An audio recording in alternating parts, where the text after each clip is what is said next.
He pretended to be ordinary. He was anything but. And by the time I figured that out, it was already too late. My name is Seo Jihan. Seo. Alpha. 32 years old. I built something real. Something people respected. Something that made other alphas sit up straight when my name entered a room before I did. I had everything figured out. I want you to hold on to that, because this story is going to make that sentence very, very funny. It was a Tuesday when he walked into my building.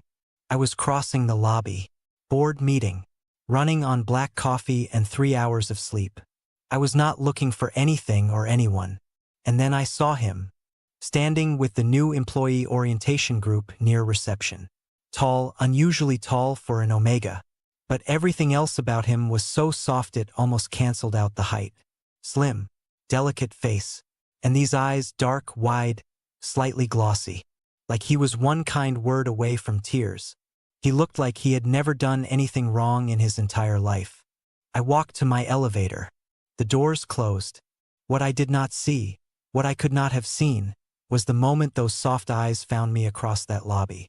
The way something shifted in them, just for a second, before the innocence came back like a curtain falling back into place. I did not see that. I really wish someone had warned me about that. His name was Park Juno. I learned this not through any particular interest of my own, but because my VP and best friend Choi Miho could not stop talking about him at lunch. That new Omega, Miho said, already stealing food off my plate. Something is different about him. He is an employee, I said. Be professional. I am being professional. I'm professionally saying that when I went to introduce myself I felt weird. My instincts were just... He made a vague, uncomfortable gesture. Go back to work, Miho. He went back to work. I went back to my reports. I should have listened to Miho. Juno was assigned to my department 3 weeks in. Routine transfer. Performance-based. I approved it without blinking. And then quietly, gradually, so naturally I almost didn't notice. He was just always there. 7 a.m. when I arrived, he was already at his desk. 8 p.m. when everyone had gone home, he was still finishing his section. A sandwich appeared on the corner of my desk one afternoon when I hadn't eaten since 6 in the morning. Did you put this here? I asked him. He looked up, blinked slowly. Put what, sir? I stared at him. He stared back. Soft, patient, completely unbothered. I looked away first. Nothing, I said. I ate the sandwich. It was exactly what I would have ordered. I didn't think about how he would have known that.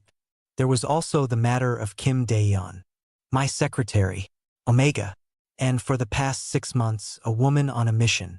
The mission was me. She sent peonies to my desk every Tuesday. I threw them in the bin every Tuesday. This had been going on for 4 months and neither of us had acknowledged it directly. I respected the persistence. I ignored everything else. When Juno arrived and started drifting closer to my orbit, Daeyeon noticed immediately. And she declared war. Quietly, professionally, with a smile. She tried to outshine him on every project.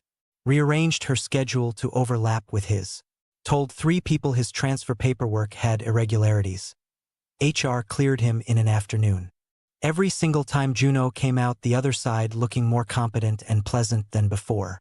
Not because he fought back. He never fought back. He just smiled through it, absorbed it, like water around a stone. After her 3rd failed attempt, Daeyeon walked to the break room, poured a coffee, and stared at the wall. Her colleague patted her shoulder. That Omega, Daeyeon said quietly, is not normal. She had no idea. Second flashback, school days. There was a hallway. Pale winter light through tall windows. School uniforms. The sound of a bell somewhere far away. A younger Jihan walking through that hallway. Already cold. Already certain. Already the kind of person that other people moved aside for without quite knowing why. And against the wall, half hidden by the crowd, a boy watching him. Tall even then. Soft face. Those eyes following every step. Jihan walked past without a glance. The boy stayed very still. Then quietly, to no one, someday you'll see me. Back to Jihan. The company dinner was in the 6th week. End of quarter. Open bar. Mandatory attendance. I drank more than I usually allowed myself. The acquisitions deal had hit a wall, and I was tired in the way that sits behind your eyes and doesn't leave. By 11 the restaurant had emptied out. Miho had been redirected into a cab. Daeyeon had finally given up waiting and left. And I was still at the table. "You're still here," I said. I hadn't heard him approach. Juno was standing there. Jacket still perfect. That face. "Someone should make sure you get home safely, sir," he said. Simply, like it was obvious.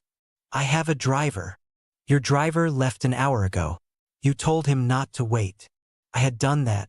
I remembered. I looked at him for a moment. Then I stood up. The rest of that night I cannot tell you. Not because I don't want to. Because I genuinely don't remember. I woke up in my own bedroom. Head splitting. Curtains drawn. And on my nightstand, water. Pain medication. Placed neatly. Like someone had thought carefully about exactly what I would need. I checked my phone. Nothing unusual. I looked around my room. Everything in its place. Just a drunk night, I told myself. Everything is fine. I got up. Got dressed. Straightened my tie. Went to work. And when I stepped off the elevator, I could see through the glass wall to the floor below. Juno was already at his desk. Early as always. Humming quietly to himself. A small cup of tea in front of him. He looked perfectly put together. He looked like someone who had slept wonderfully. He did not look up. I went into my office and closed the door. 1 week later, I was mid-presentation in a board meeting when someone's lunch smell drifted in from the hallway. My stomach turned violently. "Excuse me," I said, set down my pointer, walked out, speed walked to the bathroom. For minutes later, I was back. Jacket straight, tie straight, expression completely neutral. As I was saying, nobody spoke. I presented for 40 more minutes. Then came the dog food commercial. I was alone in my office. Television on low in the background. A golden retriever puppy appeared on screen. Slow motion. Soft piano music. My eyes got warm. I looked at the ceiling. They got warmer. I pressed 2 fingers to the corner of my eye.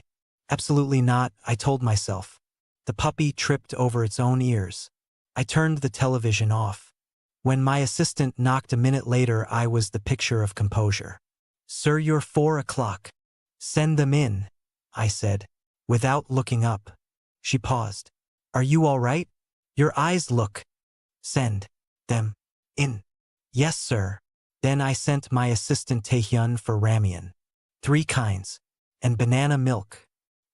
He stood in my doorway holding the bag with the expression of a man who had many questions and had made the professional decision to ask none of them. "This conversation didn't happen," I told him. "What conversation, sir?" "Good man. Miho found out anyway. He always found out." He appeared in my doorway that afternoon with that expression. The one that meant he thought he had something on me. 3 kinds Jihan. Get out. And banana milk. Miho, if you finish that sentence, I will restructure your entire department. He stopped, looked at me properly. "You've been off since the dinner." I said nothing. "I'm here if you need me," he said, quieter. "I need you to go back to work." "Also that," he said, and left. Juno appeared at my office door that afternoon. Ginger tea. Ceramic cup. Innocent face. "It is good for unsettled stomachs, sir." I looked up. "How did you know my stomach was unsettled?" "You have looked a little pale." "I was just guessing." "Just guessing." I stared at him. He held my gaze. Soft, patient, steady. I looked away first. "Put it on the desk," I said. He did. Turned to leave. "Juno." He looked back. "Thank you." He smiled. Small, private, like it wasn't entirely for me. "Of course, sir." The tea helped immediately. I didn't think about how he knew exactly what kind to bring. I went to see Dr. Yoon on a Thursday. He ran tests, told me to come back Friday. Friday he sat across from me with the expression of a man who had spent the night reading medical journals and found no comfort. "Jihan," he said, "just tell me." You are in the early stages, he said carefully, of carrying. The room went very quiet. I'm an alpha, I said. Yes, alphas don't carry. Correct. So what you are telling me, I said slowly, is impossible. Yes, he said. And yet. Long pause. Run the tests again. He looked at me. Jihan, I already. Run. Them. Again. Yes, of course. I sat in my car in the parking garage for 11 minutes. Not panicking. Processing. I am CO Jihan, I thought. CO. Alpha. 32 years old. And apparently, somehow, impossibly, I stopped that thought. Nobody finds out about this. I straightened my tie. Started the car. Went back to work. General POV. What CO Jihan did not know was that at that exact moment Park Juno was standing at the window of the 28th floor. His phone was ringing. He let it ring twice before answering. Juno. Lee Sujin. The only person who knew exactly what he was. Childhood friend. 10 years of kept secrets. Sujina. How is it going? Better than expected. A pause. He doesn't know. No. And his condition. Progressing normally, Juno said. Calm. Like a project update. Juno, that is a person. He deserves to. He will know, Juno said. When it's time. And when is it time? Juno looked through the glass at Jihan's office far below. When he can't walk away anymore. Sujin was quiet for a long time. I worry about you, she said. Both of you actually. Go to sleep, Sujina. He hung up, looked back out at the city, turned around, sat down, got back to work, back to Jihan. Daeyeon made her move on a Friday afternoon. She had rehearsed. She had read roses. She had a speech. She walked into my office ready for everything. I was sitting at my desk eating plain crackers one at a time with the vacant expression of a man who had completely given up on dignity before 5 p.m. She stopped, stared. I looked at her, at the roses, back at her, held out the cracker packet. She stared at it for a long moment, reached out, took one, turned around and walked out. I heard later she sat at her desk for 10 full minutes without speaking. Her colleague asked how it went. He gave me a cracker, she said quietly. It was Miho who started pulling the thread. He found Juno alone in the document room one evening. Closed the door. What are you? He said. Directly. Juno looked up, tilted his head. I'm sorry. You're not a regular Omega.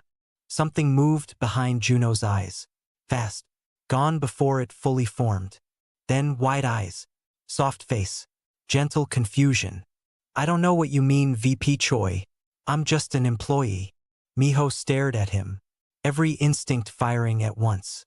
The signal was clear and impossible and had never happened to him before in his life. Step back. His body moved before his mind did. One step back. He looked at his own feet, looked back up. Juno smiled sweetly, turned back to his filing. Have a good evening, VP Choi. Miho stood there for 3 more seconds. Then left, went straight to his office, sat down, stared at the wall, called me. I didn't answer. I was eating ramen. He stared at the wall a while longer. Something he thought is either very wrong or very right. Cannot tell which. The memories came back in pieces. First just a scent. Warm. Familiar. Gone before I could place it. Then a voice. Low. Careful. I've got you. Whose voice? The fire drill was on a Wednesday. Alarms. Hundreds of people moving. Controlled chaos. I was directing staff toward the stairwell when I turned and Juno was right there. Caught in the crowd. Those eyes scanning calmly. I reached out and took his wrist without thinking. Pulled him toward the side stairwell. This way. It's faster. Skin contact. He went still. So did I. And it hit me. Not a fragment. A wave. Warmth. Wait. That voice. My own hands. Something familiar and impossible, and I let go. Looked at him. For one single second his face was not soft. Not innocent. It was something older. Something that knew. Then it was gone. Sir? Are you okay? I looked at my own hand. Fine, I said. Let's go. That evening I was alone in my office. Late. Floor empty. City lights coming on outside. My phone buzzed. Juno. Sir. I left ginger tea on your desk before I left. Should still be warm. Please get some rest. I looked up. There was a cup on the corner of my desk. Still steaming. I hadn't heard him come in. Hadn't heard him leave. I stared at it for a long time. Then I picked it up. Held it in both hands. I am a logical man. And the logical conclusion, the one I had been refusing to look at, was right in front of me now. Behind a cup of ginger tea. Behind glossy eyes and a soft face. Behind a voice that said I've got you in a memory I wasn't supposed to have. I didn't know what he was yet. But I knew, in the way your body knows things before your mind catches up, that Park Juno was not what he said he was.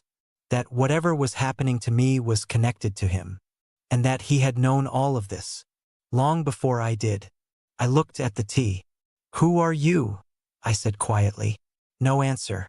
I drank it. It was exactly the right temperature. Of course it was. I didn't have the answers yet. I didn't know about that school hallway. About a boy who had watched me walk past without a glance and made himself a quiet promise. I didn't know what he was. What word the world had for something as rare and dangerous as Park Juno wrapped in a soft face and innocent eyes. I didn't know what was growing in me or what it meant. Not yet, but somewhere out there. Juno knew. He had always known. And he was patient. He had been patient for 12 years. He could wait a little longer. I was an alpha pregnant for a delicate omega. Episode 2. I told myself things would settle down. I told myself the symptoms would pass. That Dr. Yoon's tests were wrong. That I was stressed and overworked and my body was simply reacting to stress, to too much coffee, to running a 1 billion company on 3 hours of sleep. I told myself Park Juno was just an employee. I was wrong about all of it.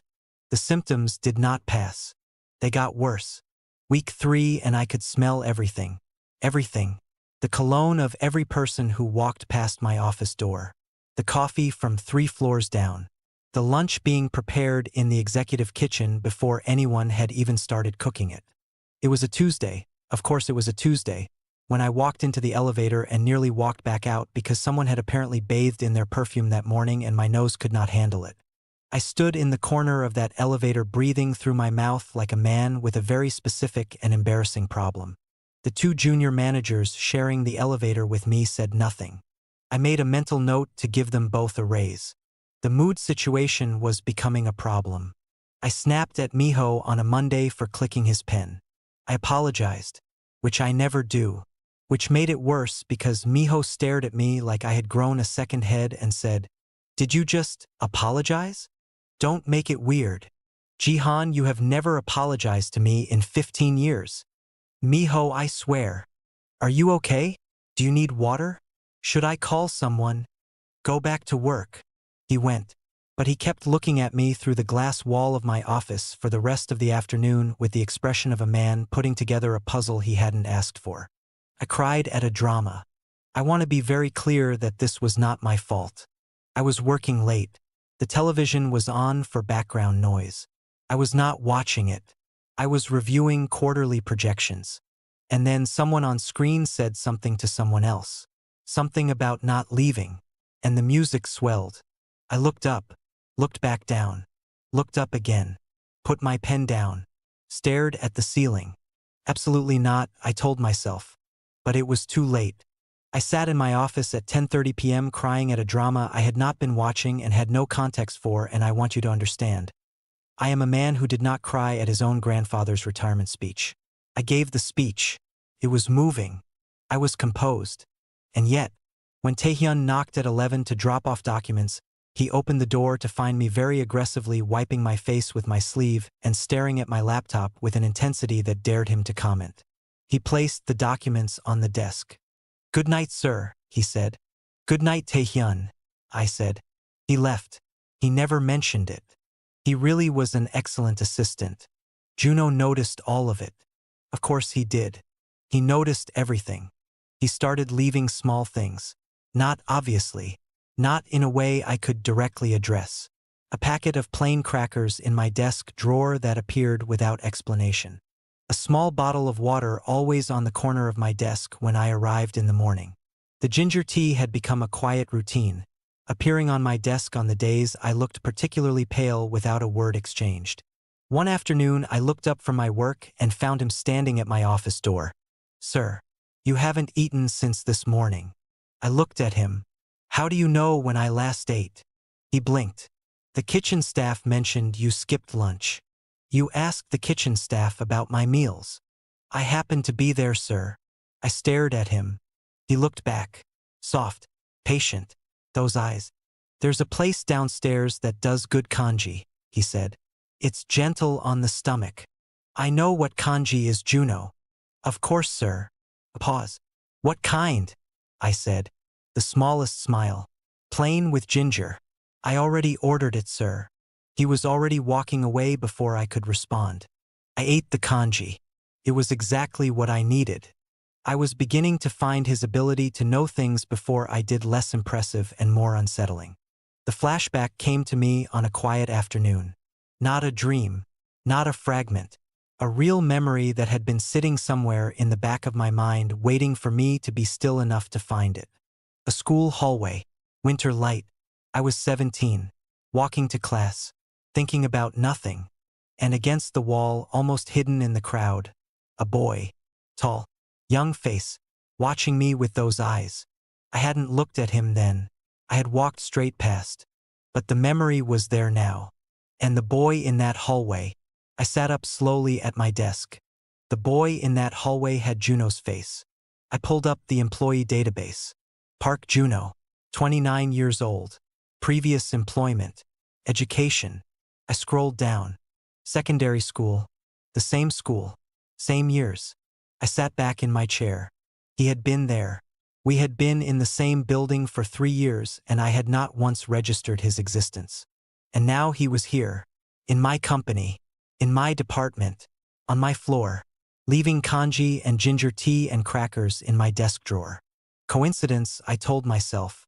But I was running out of room for coincidences. General POV. Miho did not let it go. That was the thing about Miho. Once something got under his skin, he could not leave it alone. And Park Juno had gotten so far under his skin, he could feel it in his bones. He started watching. Not obviously. He was smarter than that. But he watched. He watched the way Juno moved through the office. Quiet. Deliberate. Always exactly where he needed to be. He watched the way other alphas in the building, without seeming to notice, gave Juno slightly more space than they gave anyone else. Stepped back a half step. Lowered their voices slightly. None of them knew they were doing it. Miho knew he was doing it. That was the part that bothered him. He was a senior alpha. VP of a major corporation. He did not step back for anyone except Jihan. And yet every time he got within 2 meters of Park Juno, something in his chest just quietly suggested he maintain a respectful distance. He did not like this. He decided to test it. He walked up to Juno's desk one morning. Stood close. Closer than was necessary. Crossed his arms. Juno SSI. The Henderson Report. My office. Now. Juno looked up. His expression didn't change. Still soft. Still pleasant. But something in the air shifted. Just slightly.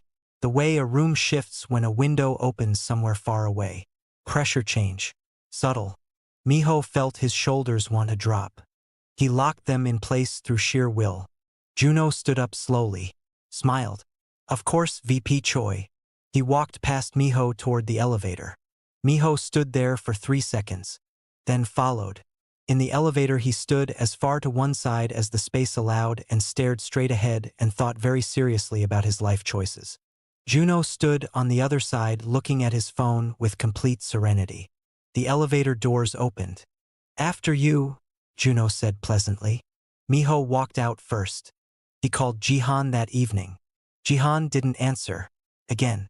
Call me back, Miho said to the voicemail. It's about your employee, the tall one. I think something is wrong with me. Or him. Possibly both. He hung up, sat in his car. Thought about it. Both, he decided. Definitely both. Back to Jihan. I found the photo by accident. I was going through old files on my personal laptop, documents from university, old project folders, things I hadn't opened in years, when I found a folder of scan school photographs. I didn't even remember saving them. I opened one. A group photo. Year 3. The whole cohort standing in rows outside the main building.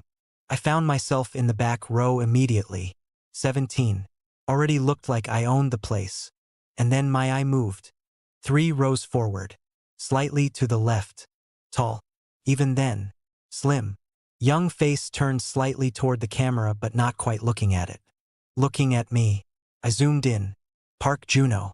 17 years old. In the same photograph I had been in for 12 years without ever noticing him. Looking at me. I stared at that photograph for a long time. Then I closed the laptop. Sat back. The kanji. The crackers. The ginger tea. The same school. The company dinner. The morning after. The water and the medication on my nightstand. Someone should make sure you get home safely, sir. I've got you. 12 years. I opened my laptop again. Looked at the photograph. At those eyes looking at me across 12 years of distance. How long? I said quietly. To no one. To him. Wherever he was. How long have you been doing this? I called him into my office the next morning. He came in. Stood across the desk from me. Hands clasped lightly in front of him. That face. Those eyes. Patient. Like always. I looked at him for a moment. How do you take your coffee? I said. He blinked. Sir. Your coffee. How do you take it? Ah, black. No sugar. I nodded slowly. Sit down. He sat. I looked at him. We went to the same school, I said. Something moved in his eyes. Fast. Controlled. Did we, sir? He said. Mildly. I didn't realize. I looked at him. He looked back. Soft. Patient. Completely steady. The most composed liar I had ever sat across from. And I had sat across from a lot of liars in boardrooms. Is that so? I said. Yes, sir, he said. I held his gaze for a long moment. Then, that will be all. He stood. Of course, sir. Turned to leave. Juno. He paused. Looked back. I studied his face. That careful softness. Those eyes that gave nothing away. Why this company? I said. Out of everywhere you could have gone. A beat. The smallest smile. Like something private. The opportunities seemed right, sir, he said. He left. I sat in my empty office. The opportunities seemed right. I looked at my desk. At the small bottle of water in the corner. At the packet of crackers in the open drawer. At the empty space where a ceramic cup of ginger tea usually sat. I almost laughed. Almost. Dr. Yoon called on a Friday. The results are the same, Jihan, he said quietly. All 5 tests. Consistent across every panel. I stood at my office window, looking out at Seoul. Is it? I stopped. Started again. Is everything stable?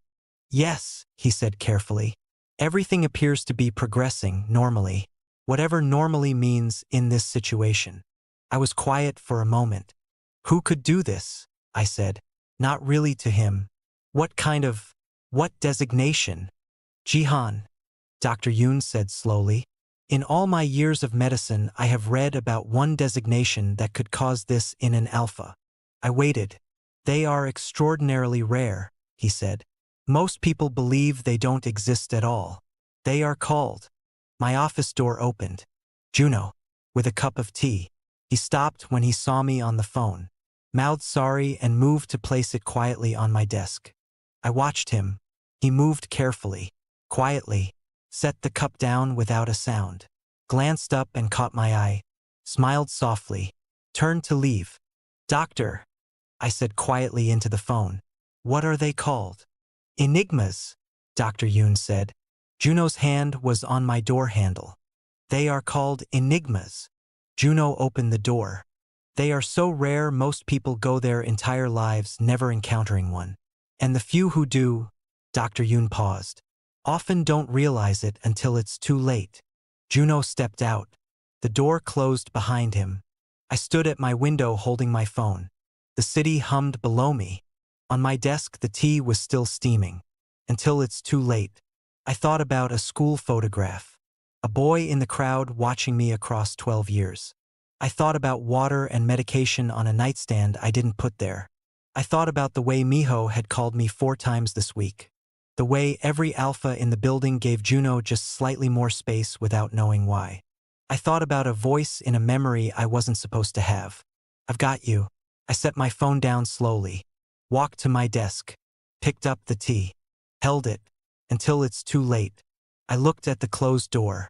Park Juno. I took a slow breath. It's already too late, I said quietly. And somehow, I wasn't sure if I meant it as a warning. Or a surrender. General POV final scene. That same evening. Park Juno's apartment. Quiet. Simple. One lamp on. The city outside his window. He was sitting at his desk. Not working. Just sitting. Which he rarely did. His phone was face down in front of him. He was thinking. He had seen Jihan's face at that window. The phone call. The way his eyes had tracked Juno across the office as he set down the tea. Something had shifted. Juno could feel it the way he felt everything. Deeper than most people could, wider like a frequency others couldn't tune into. Jihan was getting close. Not close enough. Not yet. But close. Juno reached out and turned his phone face up. Opened his messages. Scrolled back. Far back. Past months of careful professional texts. Past the first day. Past the interview. Past the application. He scrolled until he reached a message he had never sent to anyone. A draft. Saved for 2 years. I never forgot you. Not once. Not for a single day. He looked at it for a long moment. Then locked his phone. Stood up. Went to his window. Looked out at the city. At the direction of a building he knew by heart. At a floor he could find in the dark. Not yet, he told himself. He pressed one hand lightly to his own stomach. Thought about what was growing somewhere across the city in a man who didn't understand it yet. A small smile. Private. Warm. Nothing like the office smile. Something real. Soon, he said quietly. To the city. To the distance. To a man standing somewhere in it who had just learned a word. Enigma. Soon, Jihan. I was an alpha pregnant for a delicate. Episode 3. I did what any logical person would do after learning a word that changed everything. I researched it. That night. Alone in my home office. Laptop open. Every medical journal, every biology text, every obscure designation study I could find. Enigma. The results were thin. Most sources mentioned them the way people mention myths. Footnotes. Theories. Reportedly observed in less than 0.001% of the population. One paper called them a biological anomaly. Another called them an evolutionary outlier. A third used the phrase apex designation and then spent 4 pages explaining why that term was controversial. But the consistent thread across everything I read. They present as other designations. Usually omega. Rarely detected without specialized testing. Scent suppressants are largely ineffective on them because their natural scent is already suppressed, evolved that way. They can bond with any designation. They are, and I read this particular line 3 times, extraordinarily persuasive in proximity. Those around an enigma often find themselves drawn into compliance without understanding why. I sat back in my chair. Thought about Miho stepping back in that elevator. Thought about an entire floor of alphas giving a new employee slightly more space without knowing why. Thought about myself. Looking away first. Always looking away first. I closed the laptop. Sat in the dark for a while. Park Juno, I thought. What have you done? I came into the office the next morning with a plan. The plan was simple. I was going to be normal. Professional. CEO. I was going to treat Park Juno exactly as I had treated him before I knew what he was, which admittedly had already been complicated, and I was going to observe, carefully, without letting him know I was observing.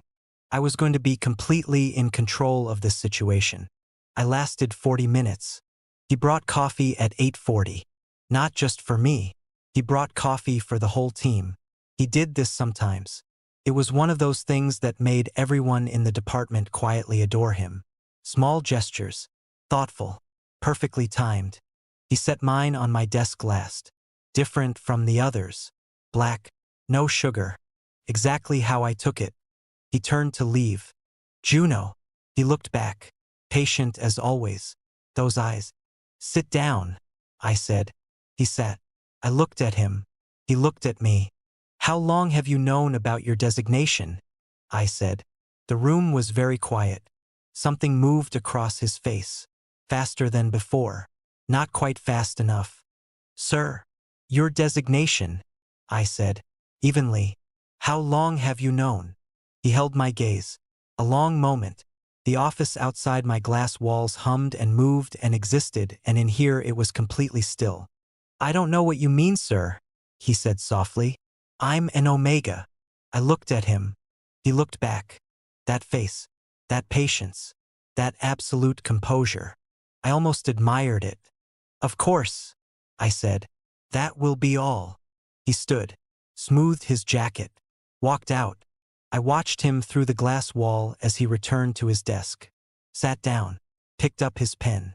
He did not look back. Not once. But I noticed, just barely, the way he set his pen down a little more carefully than usual. The way he was very still for exactly 3 seconds before he started writing. He knew. He knew that I knew. And now we both knew that the other knew. And neither of us was going to say it out loud. Not yet. The game had changed. Miho appeared in my office at lunch. He closed the door, which he only did when it was serious. He sat down across from me, put his phone on my desk. On the screen was an article. Old. Academic. The title contained a word I had spent the previous night reading about.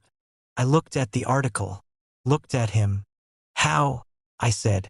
I have a contact at Seoul Medical University, he said. I described what I was experiencing around a certain individual, and she sent me this.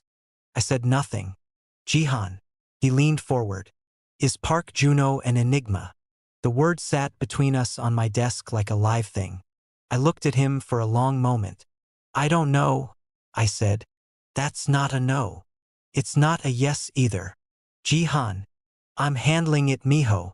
You've been nauseous for 3 weeks and you cried at a... I did not cry. Taehyun told me.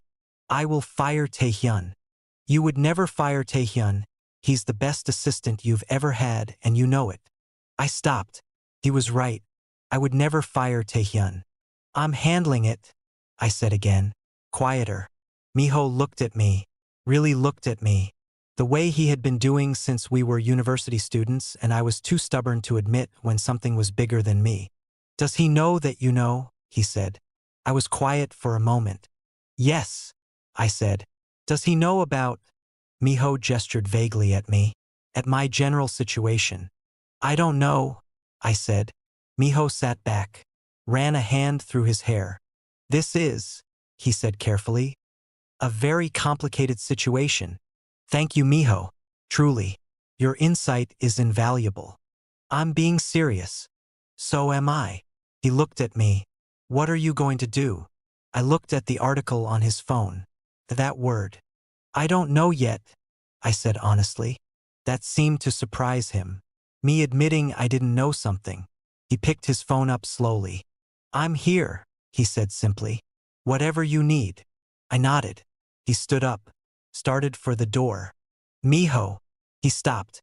Don't treat him differently, I said. At the office, nothing changes. He turned and looked at me with an expression I couldn't fully read. Okay, he said. He left.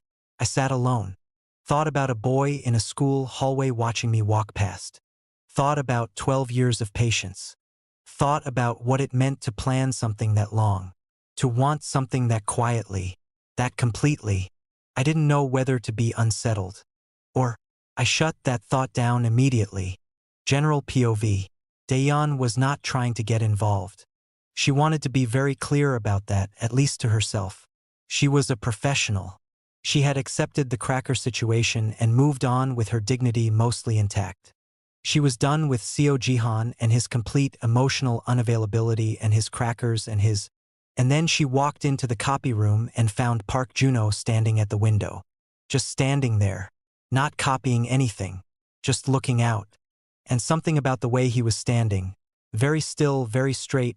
Something in his eyes that was nothing like the soft, pleasant expression she was used to, made her stop in the doorway.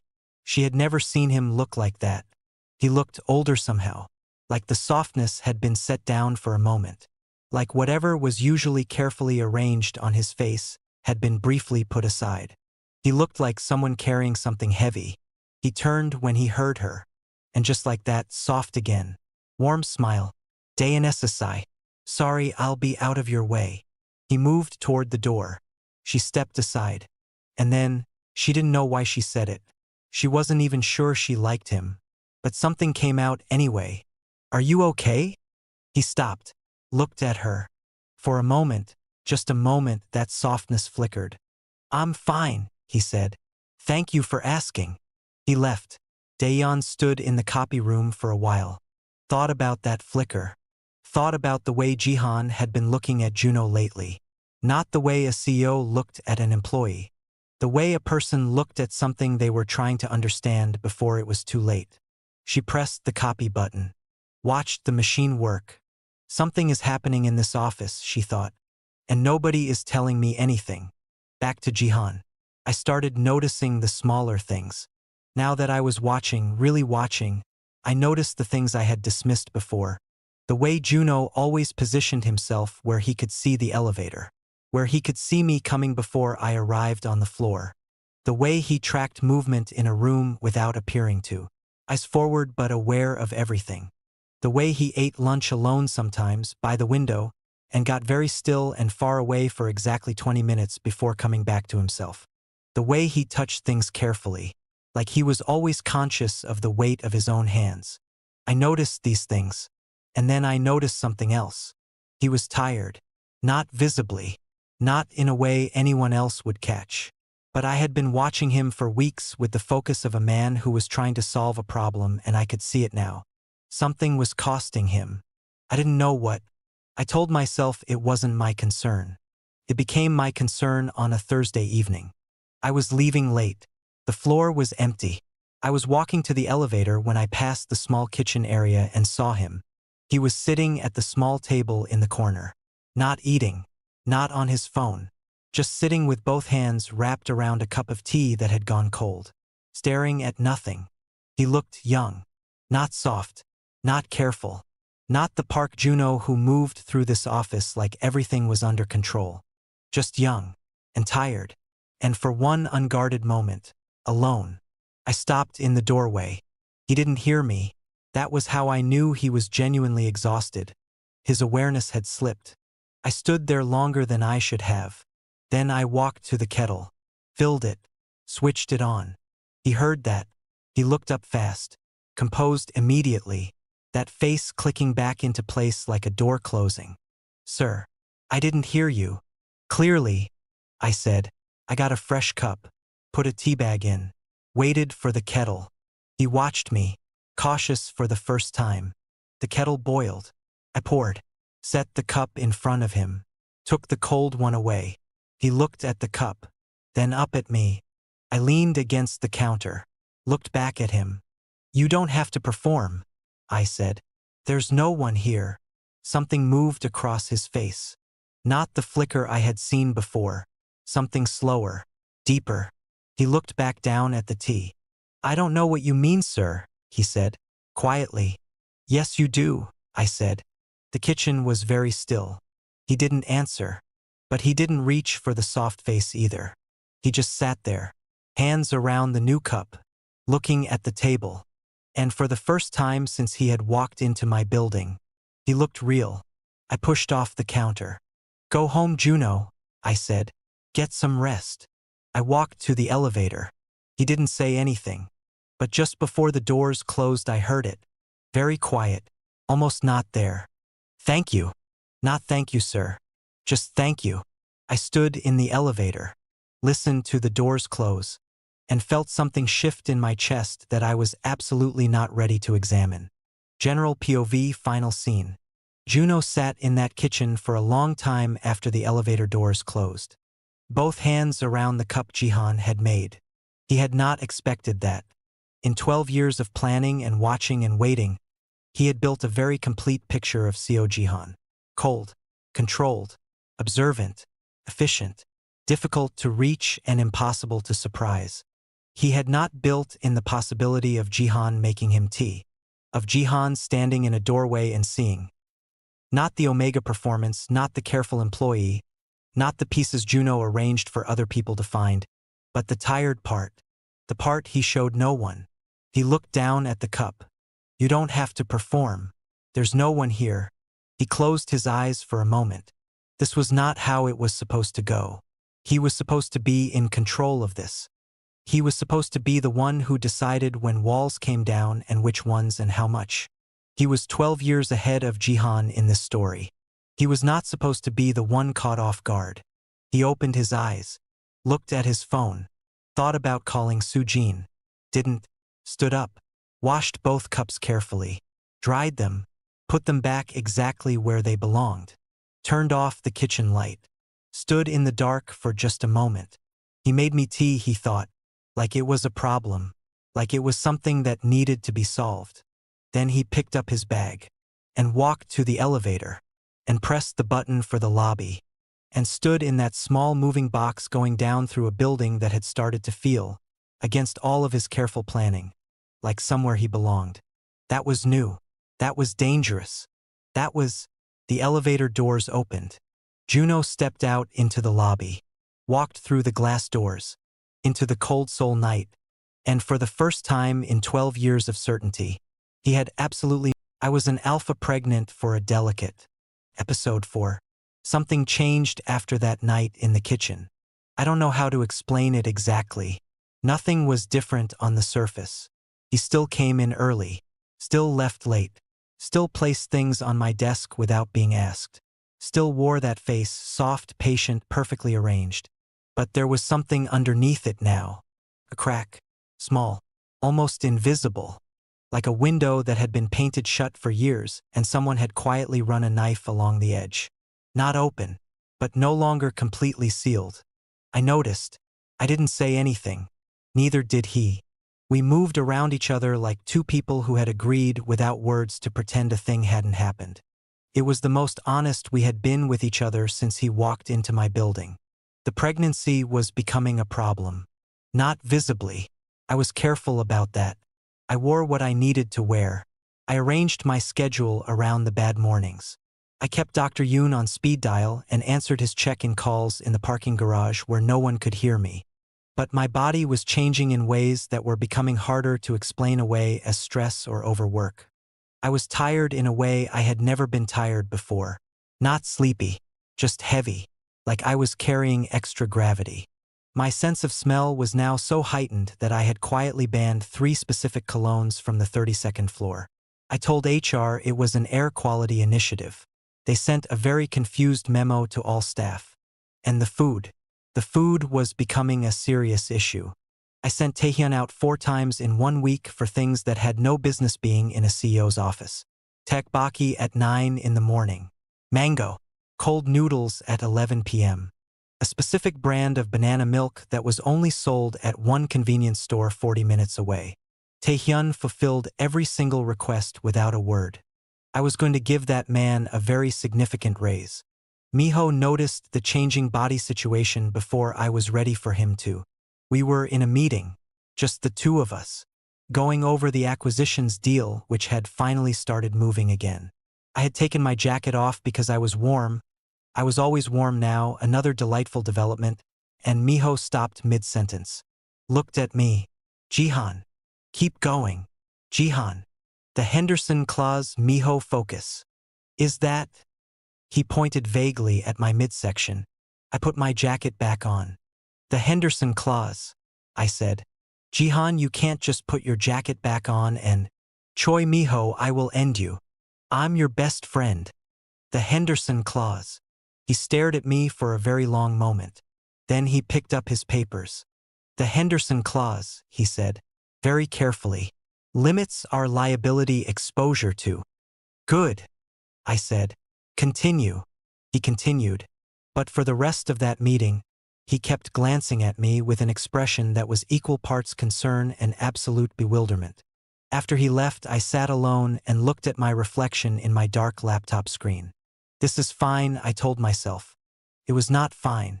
I started working from home 2 days a week. I told my team it was a productivity initiative. Remote leadership strategy. I used several convincing corporate phrases. The real reason was that some mornings getting out of bed was a project in itself and I needed those hours. On one of those mornings, a Tuesday naturally, I was sitting at my home desk in a sweater that was less structured than anything I would wear to the office, hair not yet done, one hand wrapped around a cup of tea, trying to review documents. My phone rang. I answered without looking. CO Jihan. A pause. Sir. Juno's voice. I apologize for calling directly. There's a document you need to sign for the LIM account. It needs to be with legal by noon. Email it. I did, sir. 40 minutes ago. I looked at my email. There it was. I'll sign it now, I said. Thank you, sir. I was about to hang up. Juno. Sir. How are you? I said. A pause. Longer than it should have been for a simple question. I'm well, sir. Thank you. Are you? Another pause. The line was quiet for a moment. Just the sound of the office in the background on his end. Keyboards. Distant conversation. A normal Thursday morning for everyone else. Yes, he said, softer than before. I am. I looked out my window. Gray morning. Seoul going about its business. Good, I said. Sir, he started. I'll sign the document, I said. Tell legal it'll be there by 10. Yes, sir. I hung up, sat for a moment, signed the document, sent it, picked up my tea, stared out the window. Are you? I hadn't meant to say that. It had come out of somewhere I wasn't monitoring closely enough. I needed to monitor it more closely. General POV. Juno put his phone down very carefully on his desk. Around him the office hummed. Someone laughed across the room. Printer word. Normal sounds. Normal morning. He sat very still. How are you? Are you? He had prepared for many things. He had spent 12 years preparing for many things. He had scripts for every version of CO Jihan he had studied, the cold CEO, the controlled alpha, the man who looked through people rather than at them. He did not have a script for this version. This version that made tea in empty kitchens and called him by his name without the sir and asked questions that sounded simple but landed somewhere complicated. He picked up his pen, put it down, picked it up again. Across the city in a home office, CO Jihan was sitting in a sweater drinking tea, and Juno knew this because he knew Jihan's rhythms better than Jihan knew them himself, and that knowledge felt different this morning than it had yesterday. Felt like something he hadn't earned. That was new. That thought had never occurred to him before. He sat with it for a moment. Then he put it away, opened the next document on his desk. Got back to work. Back to Jihan. I came back to the office on a Friday. Walked off the elevator. Straightened my jacket. CO again. Composed. In control. Juno was at his desk. He looked up when I came in. We looked at each other across the office floor. Something passed between us. Wordless. Brief.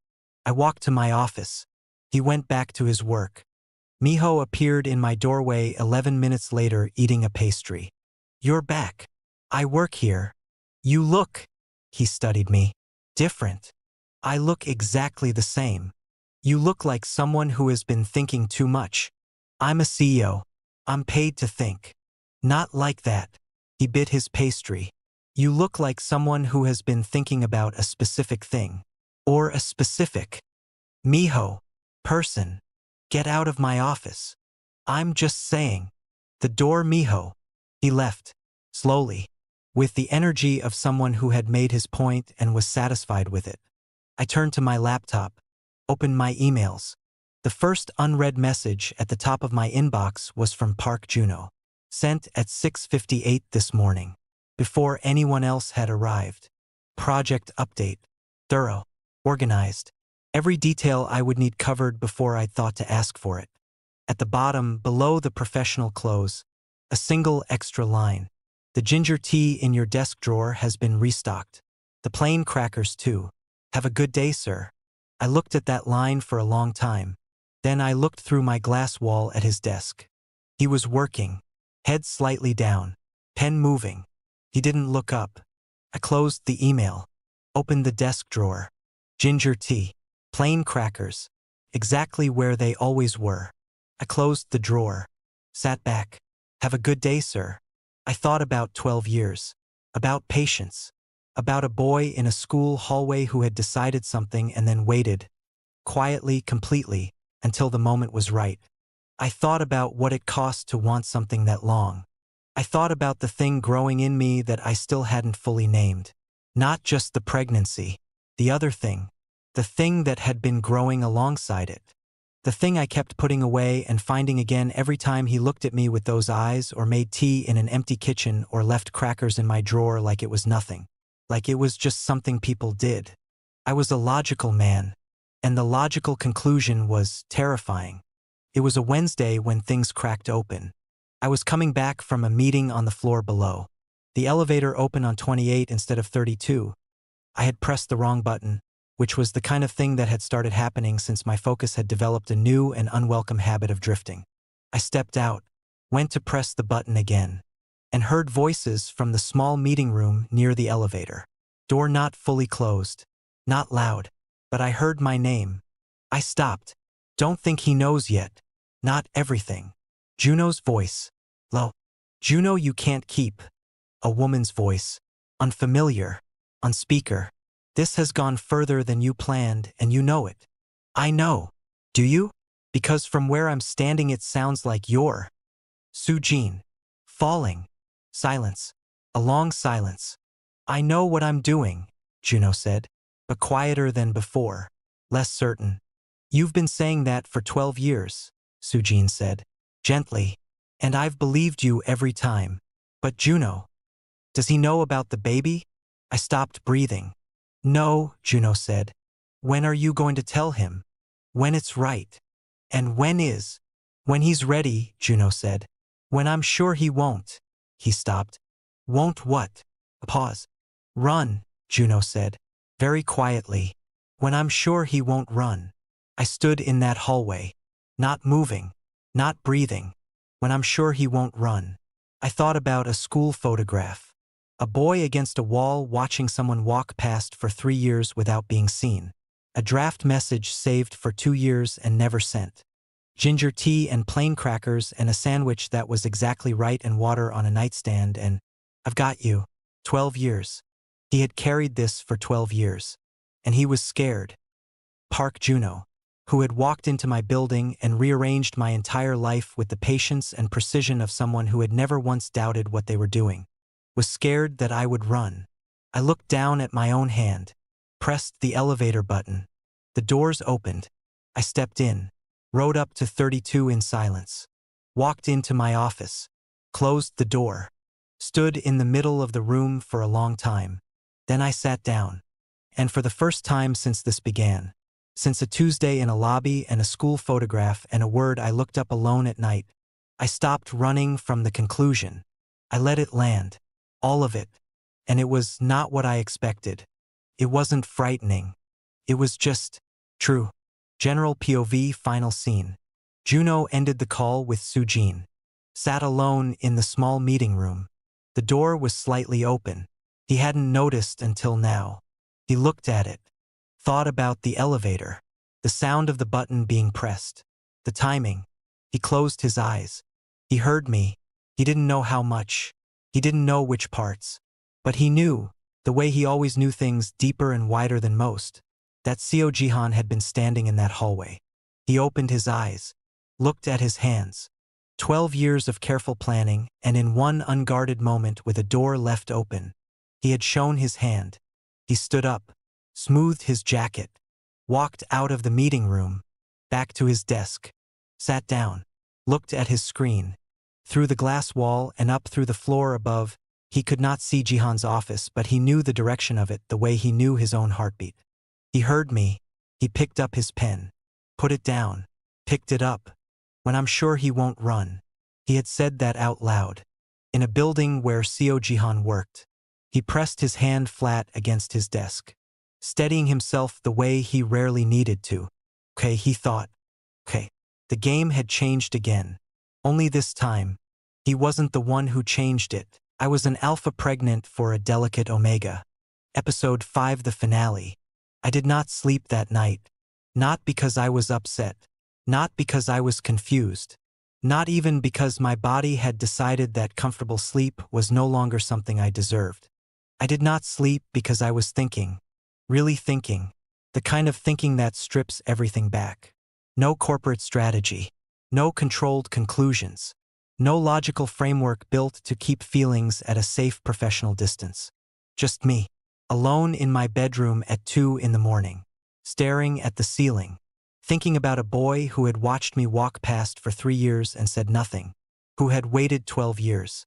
Who had walked into my building with a soft face and a plan and somewhere along the way had left a door slightly open and said the one thing that undid everything. When I'm sure he won't run. I thought about that for a long time. Then I got up, made tea, sat at my kitchen table, and made a decision. I came into the office early. Earlier than Juno, which took effort because Juno arrived before everyone. I was at my desk by 6:30, jacket on, composed. Ready. He walked in at 6:52. He stopped when he saw my office light on. Through the glass wall our eyes met. He knew. I could see it immediately, that flicker. The one that was faster than everything else. The one that meant something real was moving underneath. He came to my door. Knocked once. Sir, you're early. Close the door, I said. He came in. Closed the door. Stood across the desk. Patient as always. That face. Those eyes. But this morning, just slightly. His hands were not relaxed at his sides. His fingers were very still in the deliberate way of someone making them be still. I looked at him for a moment. Then I opened my desk drawer. Took out the ginger tea he had restocked. Set it on the desk between us. He looked at it. Then at me. Sit down, Juno, I said. He sat. I looked at him. I'm not going to run, I said. The room went completely still. Something crossed his face that I had never seen before. Not the soft performance. Not the flicker. Something underneath all of it. Raw and unguarded and young. The way he had looked in that kitchen when he thought no one was watching. He didn't speak. I heard you, I said. Yesterday. In the meeting room. He closed his eyes briefly. How much? He said quietly. Enough. He opened his eyes. Looked at me. And for the first time since he had walked into my building, he didn't arrange his expression. He just looked at me. Tired and real and entirely himself. Jihan, he started. Then stopped. Sir. Jihan is fine, I said. Another flicker. Bigger this time. Jihan, he said again. Softer. Like he was trying the weight of it. Tell me, I said. From the beginning. Tell me. He was quiet for a long moment. Then he looked down at his hands. And he told me. Not everything at once. Not smoothly. Not with the careful precision he used for everything else. He told me the way someone tells a truth they have been holding for a very long time. Slowly, with pauses, with the occasional stop to look at me and check that I was still there. He told me about the hallway, about being 17 and watching me walk past and feeling something he didn't have a word for yet, about being 14 when he first understood what he was, about the fear that came with it, the designation that no one believed existed, that made people look at you like a myth, that meant spending your entire life performing something you weren't. He told me about choosing the same university, sitting 3 rows behind me in a lecture hall for 2 years, never once speaking to me directly. He told me about watching me graduate, about watching me build something real, about deciding, with the particular certainty of someone who has nothing left to lose by deciding, that he was going to stop watching from a distance. He told me about the plan, about the years of preparation, about getting qualified, building a career, engineering his way into my building through completely legitimate means that were also He admitted with something that was almost a smile, very specifically designed to put him in my orbit. He told me about the dinner, about bringing me home, about the morning after when I woke up remembering nothing and he had sat outside in the car for 20 minutes before coming up to place water and medication on my nightstand. He told me about realizing what had happened, about the fear that came with that too, a different kind. And then he stopped, looked at me. "The baby," I said. He nodded, very slightly. "It's mine," I said, not a question. "Yes," he said. I sat with that for a moment. "Are you?" I looked at him. "Are you all right? Physically? Are you?" Something moved across his face. Surprise. Genuine and unguarded. "I'm fine," he said. Yes, I'm fine." "You should be seeing a doctor," I said. "Regularly. Someone who understands your designation. I'll have Dr. Yoon recommend." "Jihan." I stopped. He was looking at me with an expression I had never seen on him before. Not soft. Not careful. Not the 1,000 arranged versions of Park Juno I had watched across weeks of careful observation. Just open. "You're not angry," he said, like he was confirming something he hadn't let himself believe. "I didn't say that," I said. "But you're asking about my health. You're carrying my child Juno. Of course I'm asking about your health." He looked at me for a long moment. Then he looked down at his hands again. "I manipulated the situation," he said quietly. "I planned all of it. The company, the dinner, all of it. You deserve to be angry." "I know," I said. "I didn't give you a choice." "I know that too." He looked up. "Then why?" "Because," I said. And then I stopped. Because the next part was harder. The next part was the thing I had been sitting with since 2 in the morning at my kitchen table. I looked at him. At 12 years of patience sitting across my desk in the early morning light.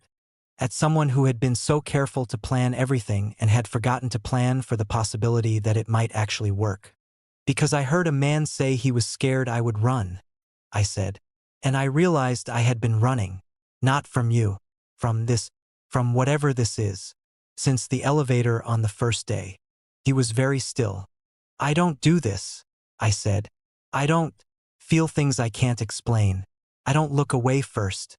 I don't make tea for people in empty kitchens. I don't." I stopped. "I don't know what I'm doing.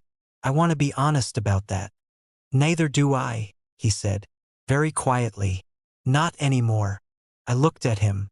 "The plan ran out," he said, almost to himself. "I planned everything up to here. And then you made me tea and I didn't know what to do with that." I almost laughed. I didn't, but almost. "So," I said, "we're both figuring it out." He looked at me. "I lied to you," he said, "for months." "Yes. I engineered this entire situation." "Yes. You should be." "Juno." I leaned forward slightly. I said I'm not running. I didn't say everything is resolved. I didn't say we don't have things to work through. We have a significant amount of things to work through. He nodded.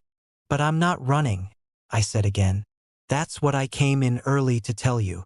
He looked at me for a long time. Those eyes, dark and wide and for once not performing anything. Not glossy with careful emotion. Just real. Just his.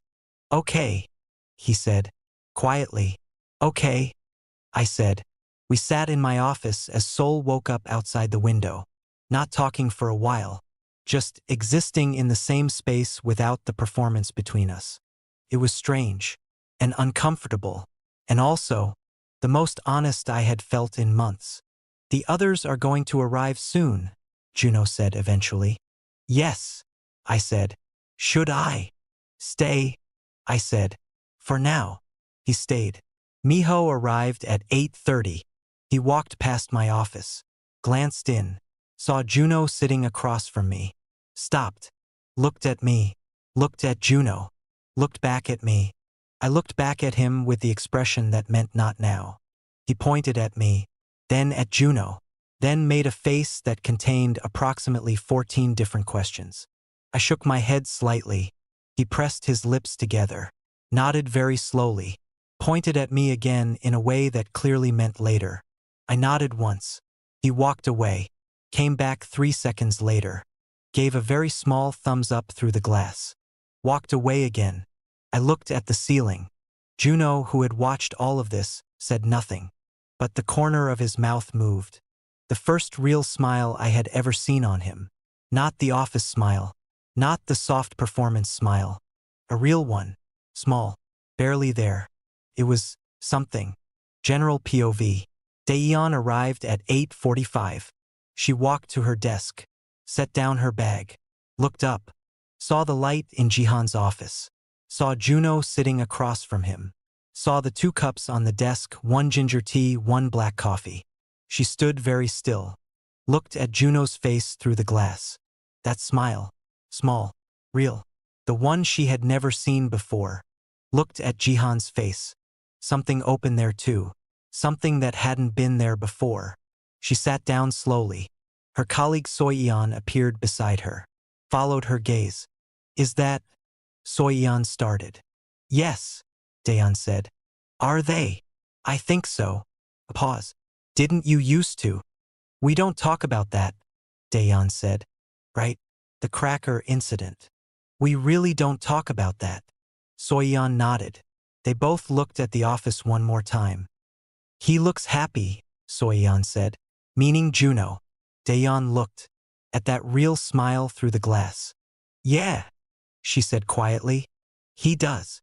She turned back to her computer, started her morning, and decided, with the particular grace of someone who had received a cracker when they expected a confession, to let it go.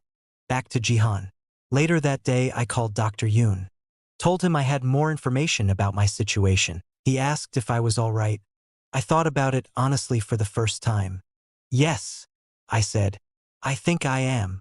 He recommended a specialist. Someone who had actual experience with rare designations.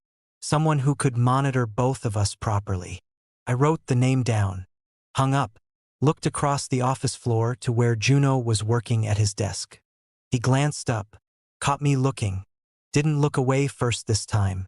Neither did I. We looked at each other across the office floor for exactly 1 second longer than was professionally appropriate. Then we both looked back at our work. That evening I stayed late again. The floor emptied out. The city lights came on. The building settled into its nighttime quiet. I was at my desk when I heard his footsteps. He stopped in my doorway, jacket still on, bag over his shoulder, ready to leave. Good night, he said. Good night, I said. He didn't move immediately. Jihan. I looked up. He was standing in the doorway looking at me with that real face. The one I had only seen a handful of times. The one that was just him, no arrangement, no performance, no 12 years of careful patience. I'm sorry, he said, for the parts that weren't fair. I looked at him. I know, I said. He stopped, started again. I needed you to know that I know, that I'm not, I see it clearly. What I did. I nodded slowly. We have a lot to figure out, I said. Yes. Starting with the fact that you are my employee. A flicker of something. Almost amusement. Yes. Which is going to require some restructuring. I imagine so. And the other situation. Also yes. I looked at him. Are you scared? I said. He considered that seriously. Yes, he said. So am I said. He looked at me like that was the last thing he had expected me to say. Good, he said quietly. That's good, I think. Terrifying, I said. But good. The corner of his mouth moved again. That real smile. Good night, Jihan, he said. Good night, Juno, I said. He left.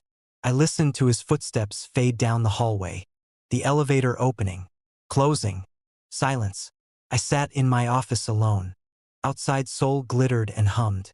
I looked at my desk, at the ginger tea, the crackers, the empty space where a 2nd cup had been this morning. I thought about a school hallway, a boy against a wall, 12 years, a plan that ran out exactly when it was supposed to. I thought about what came next. I didn't have a plan. I had never been the one with the plan in this story. But I had said I wasn't running. And I meant it. Final scene, general POV. Park Juno walked out of the CO Corporation building into the cold Seoul night. Stood on the pavement for a moment. Looked up at the 32nd floor. The light was still on. He stood there for a while. 12 years ago he had stood outside a different building. Younger. Certain in the way that only someone who has never been truly tested can be certain. He had looked up at a window then too. Made himself a promise. He had kept it. All of it. And it had cost him things he hadn't expected to pay. Pieces of himself he hadn't budgeted for. The exhaustion of performing. The weight of planning. The particular loneliness of wanting something so completely while being the only one who knew you wanted it. But tonight Seo Jihan had come in early to tell him he wasn't running. Tonight Seo Jihan had asked if he was all right. Tonight they had sat in an office as Seoul woke up and existed in the same space without a performance between them, and it had been real. Juno pressed one hand lightly to his own stomach. Felt the quiet fact of everything that was happening. Everything that was coming. The conversations ahead. The things to work through. The completely unprecedented territory of two people who had arrived at this moment from very different directions trying to figure out what came next. He thought about the draft message on his phone. I never forgot you. Not once. Not for a single day. He took his phone out. Opened it. Looked at it. Then he deleted it. He didn't need it anymore. He put his phone in his pocket. Looked up at the 32nd floor one more time. The light was still on. Okay, Jihan, he said quietly. To the building. To the light. To the man sitting alone in an office who had said I'm scared too, like it was the most natural thing in the world. Let's figure it out. He turned and walked into the city. The end. But is it really the end? Two people. One impossible situation. A city full of things they haven't said yet. Seo Jihan, who stopped running. Park Juno, who ran out of plan. And somewhere between a school hallway and a 32nd floor office and a cup of ginger tea. Something real. The rest of the story? That's just beginning. Scent of something rare. Don't forget to like, share, and send this to your friends. Oh wait. Sorry. Your family doesn't know you're into boys' love yet. Do they? Subscribe if you are unable to send this story to your family.